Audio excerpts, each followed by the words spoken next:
In the waters of Papua New Guinea lies Earth's first known interstellar visitor.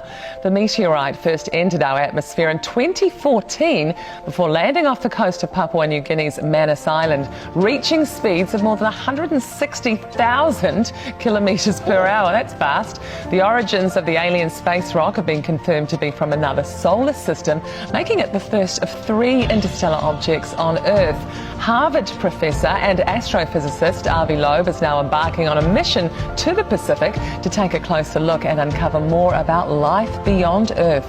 He joins us now from Cambridge, Massachusetts. Morena, Professor, and thank you for joining us. It's a great pleasure to join you. New Zealand is the most beautiful place on Earth, as far as I hear. Oh, absolutely. You ticked for you. So tell us, first of all, what sparked your interest in this meteorite?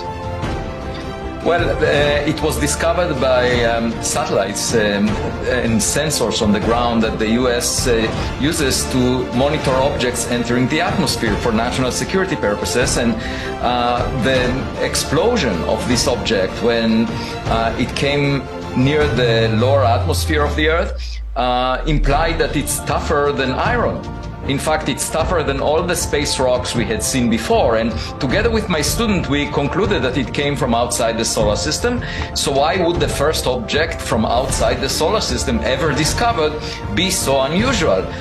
The chance of drawing it out of the space rocks that were familiar to us was less than 1 part in 10,000. And so we said, well, maybe it's artificial in origin. Maybe it's a spacecraft, just like the interstellar probes that we sent out. And, you know, if you imagine New Horizons colliding with another planet far away, that's the way it would appear. It would explode in the atmosphere of that planet. And, you know, if there is an astronomer over there, they might ask, what is this object? Is it a rock or artificial? So it sounds like this is a highly unusual meteorite. It was only larger, well, just larger than a microwave, and its majority likely burned up when it entered the Earth's atmosphere. So how hard is it going to be to find this meteorite if it's burned up and on the ocean floor?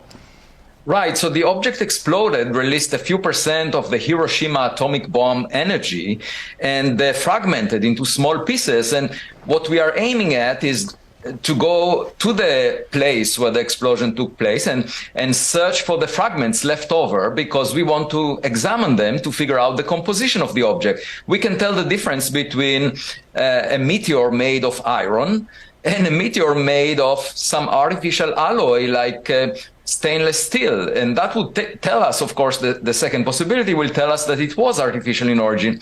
I already told the curator of the Museum of Modern Art in New York City that if we find any gadget at the bottom of the ocean, I'll bring it for display, because for us it would represent modernity. The senders sent it a long time ago. For them, it's ancient history. Yeah. Well, look, it sounds to me like you are thinking that this is perhaps some sort of alien existence outside our atmosphere. What is your expert opinion on this? Are you looking at this thing, is this an alien spaceship? Is that what you're telling us?